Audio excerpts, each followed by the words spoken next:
నమస్తే. Welcome to fisheries news Telugu. So, జనరల్‌గా మనం పెట్స్ అంటే డాగ్స్, క్యాట్స్ లేదంటే బర్డ్స్, ఫిషెస్ ఇలా జనరల్‌గా పెంచుతూ ఉంటాము. కానీ ఇప్పుడు నేను పరిచయం చేయబోయే వ్యక్తి తన ఇంటినే ఎక్వేరియంలాగా మార్చుకున్నారు. దాదాపుగా 13 ఎక్వేరియంస్‌ని ఇంట్లో పెట్టుకొని చేపల్ని పెంచుతున్నారు. అసలు తనకి ఈ ఇంట్రెస్ట్ ఎలా వచ్చింది? ఏంటి తన జర్నీ ఏంటని అతని మాటల్లో తెలుసుకునే ప్రయత్నం చేద్దాం. మనతో పాటు రాకేష్ గారు ఉన్నారు. ఆయనతో మాట్లాడదాం. హలో రాకేష్ గారు. నమస్తే అండి. హాయ్. హాయ్. ఎలా ఉన్నారు? చాలా బాగున్నాను. ఓకే. ఏంటండి అసలు ఈ థాట్ ఎలా వచ్చింది? చేపల్ని పెంచాలి. అది కూడా ఇంట్లో ఇన్ని అక్వేరియంస్ పెట్టుకొని పెంచాలనేది ఎలా వచ్చిందండి మీకు ఈ థాట్? చిన్నప్పుడు ఫాదర్ నుంచి అది అట్లే పెంచుతా ఉన్నాము. ఓకే. చిన్నప్పుడు డ్యాడీ పెంచుతా అన్నారు. అది కొన్ని రీజన్స్ వల్ల తీసేయడం జరిగింది. దాని తర్వాత నుంచి నేను చాలా ట్రై చేసి ఫైనల్‌గా మళ్ళీ స్టార్ట్ చేసినాను. అది ఇప్పుడు అట్లే రన్ అవుతా ఇప్పుడు ఈ స్టేజ్ వరకు తీసుకొచ్చింది. ఓకే. అంటే దాదాపుగా 13 అక్వేరియంస్ అంటే చాలా కష్టం ఇంట్లో అంతా చేయడం. మీకెలా పాసిబుల్ అయింది? అంటే డివైడ్ చేసుంటానన్నమాట. ఈ డేస్‌లో ఇన్ని చేసుకున్నా అట్లా సెట్ చేసి పెట్టుకునేసుంటాను. ఆ హ్మ్. డేలో నేను అది చేసుకున్నానంటే నాకు ఆ వర్క్ అంత పెద్ద టెన్షన్ అనిపించదు. ఓకే. అలాగా. నార్మల్‌గా ఫిషెస్ ఒకటేనా మీరు ఇలా పెంచుతా ఉంటారా ఇంట్లో? హ్మ్. లేకపోతే ఇంకేమైనా పెట్స్? బేసిక్‌గా నాకు పెట్స్ అంటేనే అన్ని పెట్స్ అంటే ఇష్టము. డాగ్స్ మెయిన్‌గా. హ్మ్. సేమ్ టైమ్ ఫిషెస్ ఎందుకంటే దాన్ని పెంచుకోలేము గాబట్టి. అంటే మన సరౌండింగ్స్‌లో మనం పెంచుకోలేము. మన సైడ్‌లో మన ఇంట్లో వాళ్ళు ఒప్పుకోరు. అందువల్ల నేను ఫిషెస్‌కొచ్చాను. ఫిషెస్ ఇప్పుడు అదొక అడిక్షన్ లాగా అయిపోయింది. ఓకే. మామూలుగా జనరల్‌గా యూత్ హ్మ్. చాలా ఉంటాయి. లైక్ సోషల్ మీడియానో లేకపోతే కొంతమంది ఎడ్యుకేషన్ వైపు ఇంకా అదర్ వేరే వేరే చేస్తా ఉంటారు. బట్ మీరు చూస్తే చిన్న ఏజ్‌లా ఉంది. ఆ! సో, ఈ ఏజ్‌లో అంటే పర్టిక్యులర్‌గా ఇలా చేయాలి అనే థాట్ గాని, లేకపోతే మీకు ఇంట్రెస్ట్ గాని ఎవరైనా ఇన్‌స్పిరేషన్ ఉన్నారా? ఇన్‌స్పిరేషన్ అట్లా ఏం లేదు. జస్ట్ నేను ఒకరోజు నా ఫిషెస్‌కి ఏమో అయింది అనేసి నేను సెర్చ్ చేస్తా. నెట్‌లో సెర్చ్ చేస్తా ఉన్నాను. యూట్యూబ్‌లో. హ్మ్. అలా సెర్చ్ చేసినప్పుడు నాకైతే తమిళొచ్చు అనే లాంగ్వేజ్ నాకు అండర్‌స్టాండ్ అయిపోతుంది. నాకు నాలెడ్జ్ దొరికేస్తుంది. హ్మ్. సేమ్ టైమ్ నేను తెలుగులో చూసుకుంటే తెలుగులో అంత నాకు అంటే ఇన్ డెప్త్‌గా నాలెడ్జ్ ఇచ్చేవాళ్ళు ఎవరు తెలీదనమాట. సరే ఓకే. మనకు తెలిసింది మనము షేర్ చేద్దాం నాలెడ్జ్ అనేసే ఈ ఛానెల్ స్టార్ట్ చేసినాము. ఛానెల్ స్టార్ట్ జేయడానికి మా ఫ్రెండ్ సాగర్ అనేసి అతను చానా హెల్ప్ జేసినాడు స్టార్టింగ్‌లో. ఓకే. అలాగే మా ఫ్రెండ్స్ హెల్ప్ జేసినారు బాగా. ఓకే. చాలా గ్రేట్ అండి హ్మ్. యాక్చువల్‌గా. అంటే లైక్ ఇలా ఫిషెస్‌ని స్టార్ట్ చేసి అది కూడా ఇంత పెద్ద 13 అక్వేరియంస్ ఇంట్లోనే పెట్టి ఇదంతా చాలా గ్రేట్ థింగ్ యాక్చువల్‌గా. ఆ! అవును. మీకు ఇలా చేస్తున్నారు కదా! వాటిని అంటే క్లీన్ చేయడము అవన్నీ కొంచెం ప్రాబ్లమ్ అవుద్ది కదా! ఎలా ఫేస్ చేస్తారు? లేదు అంటే ఎక్స్‌పీరియన్స్ బట్టే మనకేదైనా. ఎక్స్‌పీరియన్స్ కొంచెం గెయిన్ చేసుకున్నామంటే అది ఆ ఎక్స్‌పీరియన్స్ వల్ల మనకు వర్క్ లోడ్ తగ్గిపోతుంది గదా! సేమ్ టైమ్ అదేలాగే నాకంత స్ట్రెస్ అనిపిచ్చదు. కొంచెం నీట్‌గా అయిపోతుంది అది. ప్రాబ్లమ్ లేదు. ఓకే. అంటే డైలీ క్లీన్ చేయాల్సొస్తదా ఎట్లా అండి? డైలీ ఏం లేదు. మనం ప్రాపర్‌గా మెయింటైన్ చేస్తున్నామంటే ఒక 2 వీక్స్‌కొకసారి, 1 వీక్‌కొకసారి జస్ట్ వాటర్ చేంజెస్ బేసిక్ చేసుకుంటే చాలు. ఆటోమేటిక్‌గా మనం ఈజీనే మెయింటైన్ చేయడం. అంత కష్టమేం కాదు. ఓకే. హ్మ్. అంటే జనరల్‌గా ఇప్పుడు మీ దగ్గర ఉండే ఫిషెస్ ఎన్నుంటాయండి నా దాదాపుగా? దగ్గర ఒక 100 ఉంటాయి. ఇప్పుడు అంటే స్పెసిఫిక్‌గా ఈ ఫిషే పెంచాలనేసి కొంచెం అలా చేస్తున్నా అంతే. Okay. So, 100 varieties of species అనేవి మీ దగ్గర అంటే ఉన్నాయంటారా? Count count. అట్లాగా. హ్మ్. ఓకే. చాలా మంది అక్వేరియంలో పెంచుకోవాలి అంటే, చిన్న అక్వేరియంలో అలా ఇంట్లో క్యూట్‌గా పెంచుకోవాలని కూడా థాట్స్ ఉంటాయి. ఆ! సో, అక్వేరియంకి పెంచుకునే ఫిషెస్ హ్మ్. ఏవి ఎక్కువగా బావుంటాయండి? బేసిక్‌గా చాలామందొచ్చి చూసిన వెంటనే అట్రాక్టివ్‌గా ఉండేదొచ్చి కలర్‌ఫుల్‌గా బీటా ఫిష్ అనేసి ఓకే. ఫైటర్ ఫిష్ అని కూడా అంటారు దాన్ని. దాన్ని పెంచుకోవడానికి లైక్ చేస్తారనమాట. అదైతే ఓకే. సింగిల్‌గా పెట్టుకోవడానికి బావుంటుంది. స్పేస్ కూడా కొంచెం తక్కువ దాంట్లోనే సరిపోతుంది. యాక్టివ్‌గా కూడా ఉంటుంది ఫిష్. ఓకే. సో, ఇప్పుడు మీరు ఇలా ఈ జర్నీ స్టార్ట్ చేశారు. ఎప్పటి నుండండి మీరు కలెక్ట్ చేయడం స్టార్ట్ చేశారు? నేను ఒక 2, 3 ఇయర్స్ బ్యాక్ నుంచి నేను చేస్తున్నాను. కానీ దాని ముందు నుంచి నేను పెంచుతా ఉన్నాను. కానీ ఇంట్లో ప్రాబ్లమ్స్, ఇంట్లో వాళ్ళు ఒప్పుకోని దాని వల్ల నేను అవునవును.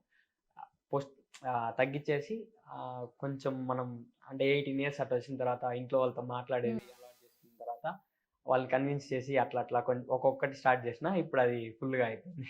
సో, మీకిప్పుడు ఇంట్లో ఎలా సపోర్ట్ ఉంటుందా? ఇప్పుడు ఇంత ఇంట్లో పెట్టారు కదా! ఇంట్లో సపోర్ట్ ఉంటుంది. మా హ్మ్. మమ్మీ అంటే ఛానెల్ అని పెట్టిన తర్వాత ఇన్ని అక్వేరియంస్ తర్వాత అసలు మా మమ్మీ అసలు ఏం మాట్లాడేది లేదనమాట. అంటే ఓకే. చేస్తున్నాడేదో మా కొడుకేదో చేస్తున్నాడు. మనం కూడా సపోర్ట్ చేయాలనేసి ఆలోచిస్తుంది. మదర్ ఏమి ప్రాబ్లమ్ లేదు. ఇంట్లో కూడా ఏమంత ప్రాబ్లమ్ లేదు. ఓకే. ఇప్పుడు యాక్చువల్లీ మీరు ఇప్పుడు స్టడీస్‌లో ఉన్నారు. అవును. సో, ఏం చదువుతున్నారండి? నేను డిగ్రీ ఫైనల్ ఇయర్ బీకామ్ చేస్తున్నాను. ఓకే. డిగ్రీ ఫైనల్ ఇయర్ చదువుతా ఉన్నారు. సో, హ్మ్. మీరు ఇనీషియల్‌గా గాని లేకపోతే ఇప్పుడు చూసుకుంటే ఇన్ని పెట్టాలంటే హ్మ్. కొంచెం ఫైనాన్షియల్ సపోర్ట్ అవసరం ఉంటది. అవును. సో, ఇంత వరకు డెవలప్ చేశారు. మీకు ఎలా సాధ్యమైంది? ఏంటి? నేనొచ్చి యూట్యూబ్‌తోనే కాకుండా పార్ట్ టైమ్ జాబ్ చేస్తున్నాననమాట. పార్ట్ టైమ్ ఈవినింగ్ నుంచి నేను నైట్ వరకు పార్ట్ టైమ్ జాబ్ చేస్తాను. నేనొచ్చి ఇంటర్నెట్ సెంటర్ అంటే జిరాక్స్ షాప్ ఉంది కదా! ఓకే అక్కడ అండి. వర్క్ చేస్తున్నాను. ఇప్పుడు కూడా ప్రెజెంట్ ఓహ్! చేస్తున్నాను. నైస్. హ్మ్. అదే కాకుండా నేను ఆర్ట్ వర్క్స్ చేస్తాను. ఆర్ట్ వర్క్స్ వచ్చి లీఫ్ పైన లీఫ్ కార్వింగ్ అనేసి, లీఫ్ హ్మ్. ఆర్ట్ అనేసి ఒకటుంది. ఓకే. లీఫ్ పైన మన ఫేసెస్ వేసేదనమాట. ఆహా! ఓకే. అది ఉన్న కస్టమర్స్ అట్లా వచ్చినారంటే అది కూడా చేస్తాను. ఓకే. అది ఇది ఇచ్చేసి అమౌంట్ నేను ఇంట్లో ఇచ్చి, అది కాకుండా మళ్ళీ ఇది ఓకే. దీనికి యూజ్ చేసుకుంటా. గ్రేట్ అండి. అంటే మీరు పార్ట్ టైమ్ జాబ్ చేసుకుంటూ అక్కడొచ్చిన హ్మ్. ఇన్‌కమ్‌ని సో, ఇలా కూడా మీరు యూజ్ చేసి అవును. ఫీసెస్ దాంట్లో పెట్టారు. సో, అది కాకుండా మాకు ఫైనాన్షియల్‌గా ఎవరైనా మీకు సపోర్ట్ చేయడము, లేకపోతే ఇప్పుడు ఇంత డెవలప్ చేశారు కదా! అది ఇంటి నుండి గాని అదేమన్నా ఉందండి? ఫినాన్షియల్‌గా చేయాలంటే ఫస్ట్ వాళ్ళు ఒప్పుకునేదే అనమాట. హ్మ్. మిగతాదంతా మన చేతిలోనే ఉండింది. నేను ఫినాన్షియల్‌గా అంత తీసుకోలేదు. ఎవరి హ్మ్. దగ్గర ఎక్స్‌పెక్ట్ చేయలేదు. మా మమ్మీని అసలు ఎప్పుడు అడిగింది లేదు. ఏదున్నా నేనే చేసుకుంటాను. నేను ఏదైనా సేవ్ చేసుకొని ఎక్కడన్నా వర్క్ చేసి, ఆ వర్క్ అమౌంట్‌ని నేను దీనికి స్పెండ్ చేసేవాడిననమాట. ఓకే అండి. ఇప్పుడు మీ స్టడీస్‌లో ఉన్నారు. హ్మ్. డిగ్రీ చదువుతున్నారు. గుడ్ స్టూడెంటా? అట్లేం లేదు. అంత మంచిగా ఏం చదువుతానని చెప్పను. యావరేజ్. ఓకే. ఇంకేమైనా స్పెషల్ టాలెంట్స్ ఉన్నాయా మీ దగ్గర? ఆహ్, దీంతో పాటు నేను స్టడీస్ చేస్తానే స్పోర్ట్స్‌లో ఉన్నాను. హ్మ్. అండ్ కాలేజ్ ఎన్‌సీసీలో ఉన్నాను. ఓకే. ఎన్‌సీసీ ఇప్పుడు సి సర్టిఫికేట్ చేస్తున్నాను. హ్మ్. లాస్ట్ 10 డేస్ నుంచి మీరు వీడియోలో చూసుంటారు. క్యాంప్‌కెళ్ళేసి ఇప్పుడే వచ్చినాను. ఓకే. గ్రేట్ అండి. సో, ఇంకో విషయం ఇప్పుడు మీరు ఫిషెస్ పెంచుతా ఉన్నారు. చాలా మందికి అనిపిస్తది మనం కూడా స్టార్ట్ చేద్దాం ఇలా ఇలా అని. సో, వాళ్ళంటూ వాళ్ళకేమైనా సజెషన్స్ ఇవ్వాలి అనుకుంటే మీరేం చెప్తారండి? సజెషన్స్ అంటే పెంచేటప్పుడు గ్రూప్ ఆఫ్ ఫిషెస్‌గా పెంచమని నేను సజెస్ట్ చేస్తాను. ఇప్పుడు చాలామంది ఏంటంటే బీటా ఫిష్ అనేసి నేను చెప్పాను కదా! Fighter fish. అవునవును. ఆ ఫైటర్ ఫిష్ సింగిల్‌గా ఉంటుందనమాట. సింగిల్‌గా ఉంటే ఏమి డిసడ్వాంటేజ్ అంటే ఇన్ కేస్ అది ఏమన్నా సిక్ అయ్యి ఏదైనా చనిపోయిందంటే వాళ్ళకి ఇంట్రెస్ట్ ఎళ్ళిపోతాంది. అవును. ఇనీషియల్ స్టేజెస్‌లో నాకు గూడా ఇలా జరిగిందనమాట. నాకు కొన్ని రోజులు పెంచుతా ఉండి మళ్ళా వదిలేసినాను. హ్మ్. అలా కాకుండా ఉండాలని గ్రూప్‌గా పెంచుకున్నారంటే మీకు కొంచెం ఇంట్రెస్ట్ ఉంటుంది. హ్మ్. అలా గాకుండా ఫిషెస్ కొత్త కొత్తవి తెచ్చుకొని వాటిని గూడా పెంచుతా ఉంటే ఆ హాబీ పైన ఇంట్రెస్ట్ పెరుగుతా ఉంటుంది. కలెక్షన్, కలెక్షన్ మెయిన్ అనమాట దీంట్లో. ఓకే. అలాగా మంచిగా ఓకే. జనరల్‌గా మనకి చాలామంది మీ ఫ్రెండ్స్ గాని, మీ రిలేటివ్స్ హ్మ్. లేదంటే ఎవరైనా చూడ్డానికొచ్చిన వాళ్ళు మీ ఫిషెస్‌ని మీకేమైనా అంటుంటారా? అంటే గ్రేట్ థింగ్ చేస్తున్నావు అని అంటారా? లేకపోతే ఎందుకు ఇప్పుడు అవసరమా మనకి హ్మ్. అలా ఎవరైనా చెప్పినోళ్ళు ఉన్నారండి? అవును. ఖచ్చితంగా అంటారు. ఏమంటారంటే హ్మ్. "ఎందుకు నీకిదంతా? ఇంట్లో ఇన్ని అక్వేరియంస్ పెట్టుకొని నువ్వేం జేస్తావు? ఏం చేపల అంగడి పెట్టుకుంటావా?" ఆ! అనేసి అడుగుతుంటారు. కానీ వాళ్ళకి కొంతమందికి తెలుసు ఇట్లా యూట్యూబ్ ఛానెల్ ఉంది అనేసి. కొంతమంది అర్థం చేసుకుంటారు. కొంతమంది అడిగేవాళ్ళు అడుగుతారు. మనం దానికి ఏం చేయలేం. ఓకే. సరే. సో, యూట్యూబ్ ఛానెల్ అంటున్నారు. సో, హ్మ్. యూట్యూబ్ ఛానెల్ కూడా మీరు రెగ్యులర్‌గా పోస్ట్‌లు పెడతా ఉంటారా? ఎట్లా అండి? అంటే కొంచెం నా వర్క్స్ వల్ల కొంచెం లేట్. చెప్పినాను గదా! ఇప్పుడు ఈవినింగ్ అయితే నేను వర్క్‌కెళ్ళిపోతాను. ఓకే. ఏదైనా వర్క్స్ ఉంటే ఖచ్చితంగా ఇంటికాడ నుంచి చూసుకోవాల్సిందే. దీంట్లో మళ్ళీ నేను వీడియో తీసి, వీడియో ఎడిట్ చేసుకొని అవి చేయాలంటే కొంచెం కష్టమవుతుంది. ఓకే. సో, మీకు మీ యూట్యూబ్‌లో ఫాలోవర్స్ ఉంటారు. హ్మ్. వాళ్ళ నుండి ఏమైనా సజెషన్స్ రావడం గాని, లేకపోతే వాళ్ళెవరైనా కామెంట్ చేసి ఏమైనా అడగడం అలాంటివేం చేస్తా ఉంటారా? వాళ్ళడిగేది ఒకటే ఆ! రెగ్యులర్‌గా వీడియోస్ పెట్టండి బ్రో అనేసి. ఓకే. సేమ్ టైమ్ ఇప్పుడు ప్రాబ్లమ్ ఏమిటంటే నార్మల్ కంటెంట్ అంటే ఇప్పుడు ఫుడ్ వ్లాగర్స్ తీసుకోండి. అలా కంటెంట్ అంటే మనం చేసేదంతా కంటెంటే. అది హ్మ్. రిజల్ట్ పాజిటివ్‌గా వచ్చినా, నెగెటివ్‌గా వచ్చినా అది అవును. కంటెంటే. కానీ మనదొచ్చి ప్రాపర్ ఇదే అన్నమాట. ఇది హ్మ్. జరిగితేనే అది కంటెంట్. అది అవును. జరగలేదంటే అది కంటెంట్ కాదు. కంటెంట్. ఇక్కడొచ్చి 50 ఛాన్సెసే ఉంటుంది. కాబట్టి కొంచెం మనకు ఖచ్చితంగా డిలే అవుతుంది. నేనింకా ప్లాన్ చేస్తున్నాను. ఇప్పుడు అన్ని వర్క్స్ కంప్లీట్ చేసుకునేసి, కొంచెం ముందుగానే షెడ్యూల్ చేసుకొనేసి, మంచి వీడియోస్ తీసి, మంచి మంచి కంటెంట్ ఇద్దాము. అదేలాగే ఫ్యూచర్‌లో ఇంకా చేద్దాము. మంచి మంచి కంటెంట్ చేద్దామనేసి ఓకే. సో, మీ వ్యూయర్స్ రెస్పాన్స్ గాని, అవి మీకెలా ఫీల్ అవుతా ఉంటారు? మీరు కామెంట్స్ హ్మ్. రెగ్యులర్‌గా చూస్తా ఉంటారు. సో, చూస్తాను. వాటికి రియాక్ట్ అవుతా ఉంటారా ఎట్లా? రియాక్ట్ అవుతాను. కొంతమంది తిడతా అంటారు. అయ్యో! కొంతమంది చెప్తా అంటారు. అది అవును. ఏం పట్టించుకునేది లేదు. ఆహ్, పాజిటివ్‌గానే చాలా వరకు 99% పాజిటివ్ కామెంట్సే వస్తాయి. కాకపోతే ఏమిరా అంటే ఫాస్ట్‌గా పెట్టండి అనేసి. కొంచెం నా సిట్యుయేషన్ అలా ఉండడం వల్ల అవును. నేను లేదంటే ఖచ్చితంగా పెట్టాను. ఓకే అండి. సో ఇప్పుడు మీరు ఇది హాబీలా పెంచుతా ఉన్నారు హ్మ్. ఫిషెస్ ఇంట్లో. సో ఫ్యూచర్‌లో ఏదైనా లైక్ ఏదైనా బిజినెస్ లాగా ప్లాన్ చేయాలి అలాంటి ఐడియాస్ ఏమైనా ఉన్నాయా? బిజినెస్ అంటే ఈ మధ్యలో అనిపించిందనమాట. మనం ఎందుకు చేయకూడదనేసి. హ్మ్. మెయిన్ రీజన్ ఏంటంటే, నేను చాలా మందికి సజెస్ట్ చేశాననమాట. అంటే సేల్ చేసే వాళ్ళకి నేను హ్మ్. సజెస్ట్ చేశాను మన సబ్‌స్క్రైబర్స్‌కి. ఏమైందంటే వాళ్ళు ఫ్రాడ్ చేయడం స్టార్ట్ చేశారు. ఓకే. అంటే వాళ్ళ దగ్గర అమౌంట్ తీసుకొని వాళ్ళకి ఫిషెస్ పంపించకపోవడము, లేట్ చేయడము ఇట్లాంటివి చేస్తున్నారనమాట. హ్మ్. అప్పుడు నాకేమనిపించిందంటే, మనం కొంచెం తక్కువలో మనకు అన్ని కాంటాక్ట్స్ ఉంటాయి. మనమే హ్మ్. తెప్పించి మన సబ్‌స్క్రైబర్స్‌కి మనం ఎందుకు ఇవ్వకూడదు అని ఒక ఐడియా అయితే వచ్చింది. ఓకే. కానీ దాన్ని ఇంప్లిమెంట్ చేయాలంటే కొన్ని రోజులు పడుతుంది. యెస్. అందుకోసం యెస్. వెయిట్ చేస్తాను. ఓకే. టైం మీరు తీసుకుంది. ఆల్‌మోస్ట్ 3 ఇయర్స్ నుండి పెంచుతా ఉన్నారు కదా! సో కొంతమంది జనరల్‌గా మనం ఒక షాప్ పెట్టుకుందాం, బిజినెస్ చేద్దాం అన్న వాళ్ళకి మీ సజెషన్స్ ఏమైనా ఇవ్వగలుగుతారా? షాప్ అంటే మీరు హాబీగా నుంచి షాప్‌కెళ్లారంటే హ్మ్. దీంట్లో మీకు మంచిగా ఉంటుంది. అంటే హాబీలో ఉండేవాళ్ళు కేరింగ్ అనేది చాలా ఎక్కువుంటుందనమాట. హ్మ్. కేరింగ్ వాళ్ళకి ఎట్లా కేర్ చేయాలో తెలుస్తుంది. మీరు డైరెక్ట్‌గా షాప్ పెట్టినారంటే హ్మ్. మీకు ఆ ఫిష్ గురించి ఏం తెలీదు. ఫిష్ ఏమన్నా సిక్ అయిందంటే ఏం చేయాలని తెలీదు. అట్లా సిట్యుయేషన్‌లో మీరు లాస్ అవ్వడానికి చాలా ఛాన్సెస్ ఉంటుంది కాబట్టి నేను దాన్ని రికమెండ్ చేయను. ఓకే. ఈ మీరు హాబీ ఉన్నారు. మీకు మినిమమ్ ఒక 3, 4 ఇయర్స్ ఎక్స్‌పీరియన్స్ ఉంది అంటే, అప్పుడు మీరు ధైర్యంగా స్టార్ట్ చేసుకోవచ్చు. తక్కువ బడ్జెట్‌లోనే ఒక 50, 1,00,000 లోపలే మీరు స్టార్ట్ చేయాలనుకుంటే స్టార్ట్ చేయొచ్చు. దానికన్నా తక్కువ గూడా మీరు స్టార్ట్ జేసుకోవచ్చు. ఓకే. సో మీరు యూట్యూబ్‌లోనా ఇంకేమైనా జ చేస్తా ఉంటారా? ఐ మీన్ హ్మ్. ఇప్పుడు మనకి ఇన్‌కమ్ అనేది జనరేట్ అవుతుంది. యూట్యూబ్‌లో కూడా అంటా ఓకే. ఉంటారు. సో మీకు ఏదైనా ఇన్‌కమ్ అనేది యూట్యూబ్ నుండి వస్తా ఉంటుందా? యూట్యూబ్ నుంచి వస్తుంది. కాకపోతే తక్కువొస్తుందనమాట.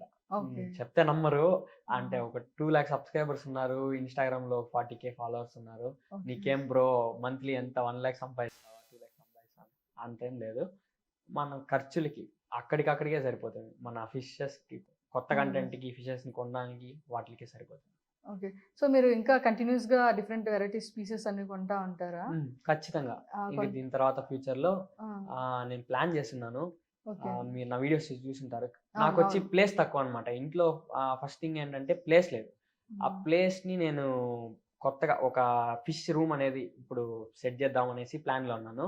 ఆ హ్మ్. రూమ్ సెట్ చేసిన తర్వాత కొత్త కొత్త అక్వేరియంస్ అక్ పెద్ద పెద్ద అక్వేరియంస్ తెచ్చి దాంట్లో కొత్త కొత్త స్పీషియస్ ఇప్పటివరకు చూడకుండా ఉంటారు కదా! అవును. అలాంటి ఒక ఫిషెస్‌ని అలాంటివి తెచ్చి పెంచుదాము అనేసి ఐడియాలో ఉన్నా ఇప్పుడు ఓకే ప్రస్తుతానికి. అండి. సో ఈ జర్నీలో హ్మ్. మీరు స్టార్ట్ చేశారు. చాలా మంది చాలా రకాలుగా ఉంటది. సో ఈ ఈ పీరియడ్ ఆఫ్ టైమ్‌లో మీరేమైనా స్ట్రగుల్స్ ఫేస్ చేసారా? అంటే ఈ ఫిషెస్ పెంచిన దగ్గర నుండి ఇప్పటి వరకు అలా ఏమైనా స్ట్రగుల్స్ ఫేస్ చేయడం జరిగిందా? చేసినాను. అంటే స్పెసిఫిక్‌గా మన ఛానెల్ కోసం అంటే హ్మ్. నాకు స్పేస్ లేదు. మీకు ఆల్రెడీ చెప్పినాను. అవును. స్పేస్ లేదు. Plus money. హ్మ్. ఇదే మనకు స్ట్రగుల్ లాగా అనిపించింది. మిగతా ఏం లేదు. ఇంట్లో పేరెంట్స్ సపోర్టివ్. మనం ఏం చేసినా ఏమనరు. మా సిస్టర్ ఆ! ఏం చేసినా తిడతానే అన్నీ సర్దుకుంటా ఉంటుంది. No problem. ఇంకేం లేదు. సో ఫ్యామిలీ సపోర్ట్ అయితే మీకుంది. ఉంది. సో ఇప్పుడు మీలాగే కొంతమంది ఇలా రావాలనుకుంటా ఉంటారు. హ్మ్. అలాంటి వాళ్ళకి బిజినెస్ పరంగా మీరు చెప్పారు ఆల్రెడీ. సో ఇంకేమైనా ప్లాన్స్ ఏమైనా ఉంటే ఫిష్ పెంపకంలో ఎలాంటి ఫిషెస్‌ని మనము మీరు ఆల్రెడీ క్యాట్ ఫిష్ అది చెప్పారు. ఆ! కాకుండా ఇంకేమైనా జనరల్‌గా ఎలాంటివి తీసుకుంటే బావుంటది? ఏంటి అనేది చెప్తారా? అంటే ఫిషెస్‌లో ఆ! అంటే బిగినర్స్‌కి ఎలాంటి ఫిషెస్ ఎలాంటిది? ఆ! అనేసి అడుగుతున్నారా? హ్మ్. అదే బిగినర్స్‌కి కొంచెం హార్డీ ఫిషెస్ అయితే ఓకే. హ్మ్. అవైతే కొంచెం ఎక్కువ రోజులు కొంచెం ఎలాంటి సిట్యుయేషన్‌లో అయినా కొంచెం గట్టిగా ఉంటాయి. టక్కని చనిపోకుండా ఉంటుంది. వాళ్ళకి హాబీ పైన ఇంట్రెస్ట్ పోకుండా ఉంటుంది. అలాంటి ఫిషెస్ ఏదైనా హార్డ్ ఫిషెస్ అనేసి చాలా ఉన్నాయి. నాకు తెలుసు. ఓకే. మనం స్పెసిఫిక్‌గా చెప్పలేము గానీ ఓకే. వాళ్ళు సో, ఈ మెయింటెనెన్స్ అనేది ఉంటది కదండీ! హ్మ్. ఫిషెస్‌ని క్లీనింగ్ కానీ, లేపోతే ఖచ్చితంగా. ఇంకా చాలా ఉంటాయి మెయింటెనెన్స్. అది ఎలా ఉంటుంది? మీరు ఆ విషయంలో ఏమైనా ఎక్కువ ప్రాబ్లమాటిక్‌గా ఉంటుందా? ఎలా చేయాలి? ఏంటి అనేది? లేదు. ఇప్పుడు హ్మ్. కొంతమందుంటారు. ఓకే. వాళ్ళు చేయాలనుకుంటారు కదా! వాళ్ళకి కొంచెం ఇది తెలుస్తుంది అని చెప్పేసి. క్లీనింగ్ విషయానికొచ్చినట్టయితే చాలా ఈజీనే అనమాట. అంత హ్మ్. కష్టపడాల్సిన అవసరం లేదు. మనం హ్మ్. ఫుల్‌గా కష్టపడి కడిగి మనం అది చేస్తే ఖచ్చితంగా కష్టమే. స్టార్టింగ్‌లో నేను కూడా ఫేస్ చేసిన. కానీ ఇప్పుడు మారను కొంచెం నీట్‌గా ఎట్లా చేయాలా ఏమనేసి కొంచెం హ్యాక్స్ నీట్‌గా ఒక 50% ఎంతవరకు చేయాలో మనకి యూజ్ అవుతుందో అంతవరకు మాత్రం చేస్తాను. ఓకే. కొన్ని కొన్ని చూస్తామంటండి. అంటే చూస్తా ఉంటాము. అక్వేరియంలో పెంచిన చిన్న చిన్న ఫిషెస్ అనేవి హ్మ్. చనిపోవడం అలా జరుగుతా ఉంటుంది. అవును. ఎందుకు మీకేమైనా ఐడియా ఉందా? అది డిఫరెంట్ వాటర్ టెంపరేచర్ పైన బేస్ అయ్యుండొచ్చు. ఆ! వాటర్ కండిషన్ పైన బేస్ అయ్యుండొచ్చు. ఓకే.